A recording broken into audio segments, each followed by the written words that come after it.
Right, we've travelled down to Bedford to train push with Josh. He's now finally over his hernia, I reckon anyway. We're going to hit pec deck first, get a bit of blood in there, and then I think we're going to go incline. And then at the end we're going to touch on some topics. We don't quite know what. Not really done any planning for this as opposed to what we did on Friday. But yeah, we'll see how it goes. Enjoy.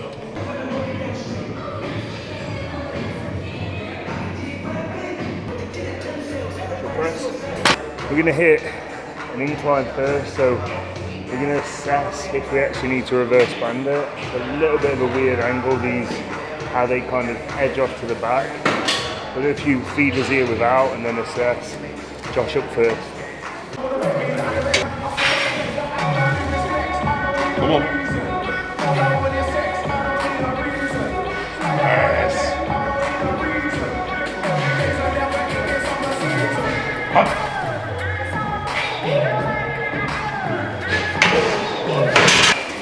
Nice. Come on. Yes.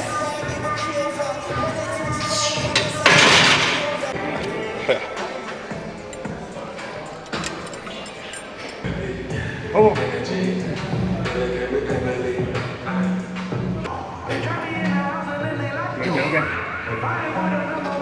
Yes.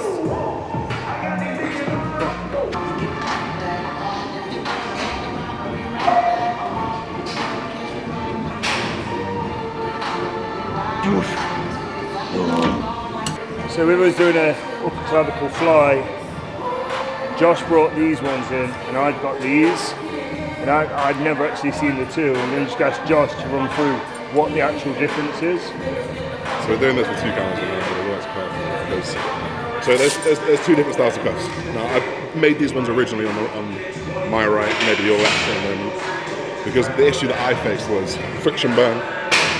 It was not being wide enough to get over my arm, and I haven't got the biggest arms. I'm not small, of course, but I haven't got the biggest arms. So I wanted to make a cuff that could fit over anyone, and you could use it in anything. So that's where we came with the wider one to increase the surface area, neoprene so it's soft, it doesn't rub here, and it's also longer as well, so it can get a thicker arm.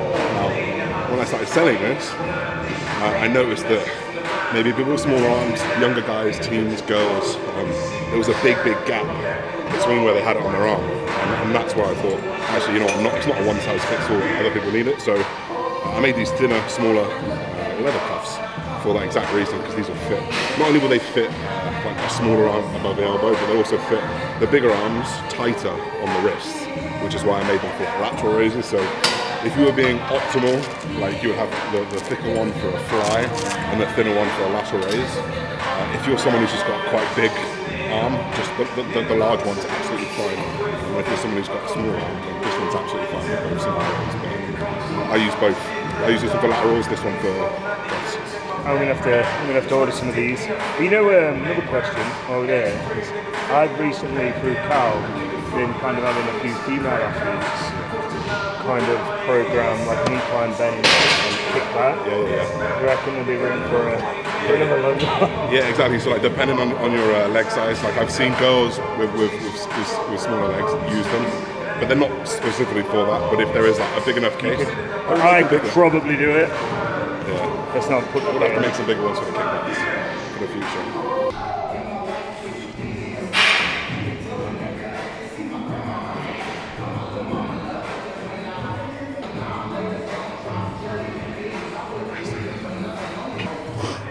Let's see if I can keep up.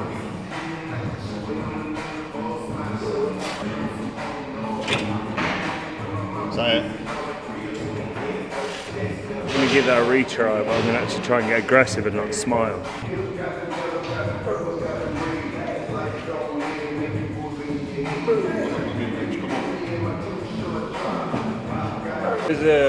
I came down here to see what it'd be like training with a men's physique guy. So I'm going to let Josh run through his choice of exercises. So we just warm up with like a pec deck. I used to take that to failure, to be honest, but we kind of just use that more of a let's get blood in the joint type of thing.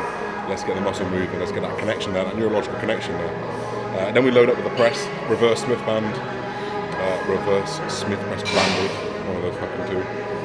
Basically so we can match those strength profiles, resistance profiles, and get more out of the pec without having to get too much of a spot and failing at points when we should be failing. Then we move on to a clavicular fly, just to kind of completely toast that kind of clavicular area, that upper chest area.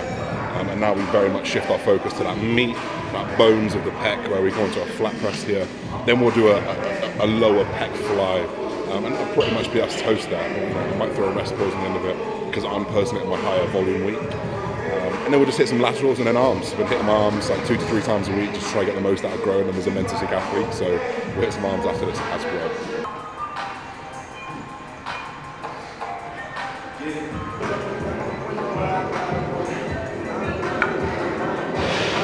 We're just going to get Josh to talk us through the basics of what he's trying to achieve here from a kind of decline clavicle fly.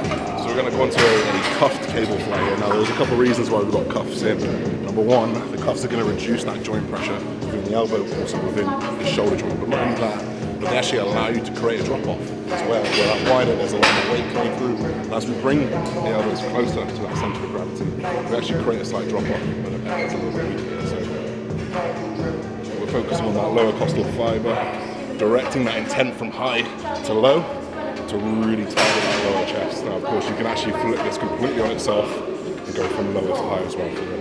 If you see here as well, where he's trying to, like, if you watch his elbow, he's basically taking elbow away from midline and then elbow in towards that midline. So he's not actually bringing his elbow any further back. It's just as far as he can bring it out. I've got like a minute chest in comparison.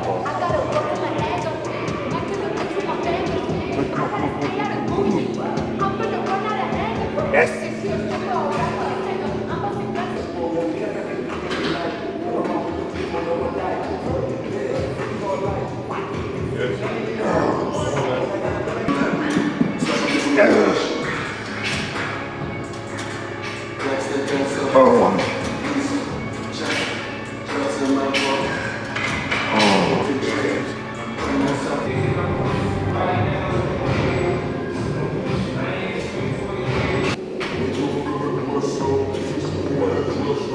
Yes!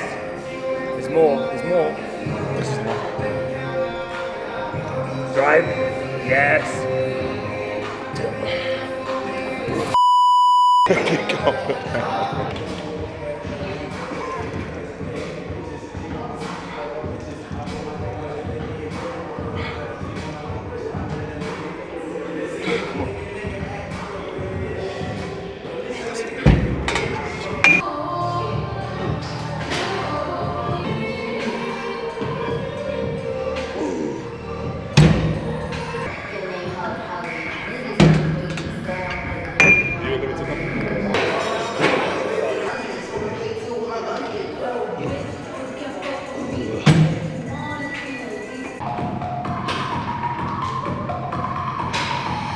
One more. Yes. Good. That's triceps fried. We did obviously tricep push down. We went for over. Josh has got his long rope coming out soon. He's going to be a game changer for rope pullovers, all sorts. Gym pin. You need to do a collaboration with 1MR because shit like this is going to fly out like hot pancakes. And Luke, up my fucking carbs. That's chest wall push wrapped up with Josh. Josh led the show today. If anyone thinks like from a men's physique point, you can't build a decent enough physique following a plan, I've been smoked. Luke Miller, you need to have a word with this guy because I've not followed plan and I'm probably not going to be able to train tomorrow through it. Josh, we organised this a few weeks ago, wasn't it? Josh coached by Callum, who previously coached me, very good friends there. And yeah, it's a pleasure training with him. Do it again sometime. Definitely do it again. Give Josh a follow if you more than likely have. Check out his brand 1MR. Josh touches on some of the products in this video. TBF 10 for this. TBF. Here we go. Hey, trust me, I'm on it. But I'll get you some of them Andros sent off. Yeah, that'd be good. I appreciate that. Thank you very much for today. Appreciate that. Enjoy.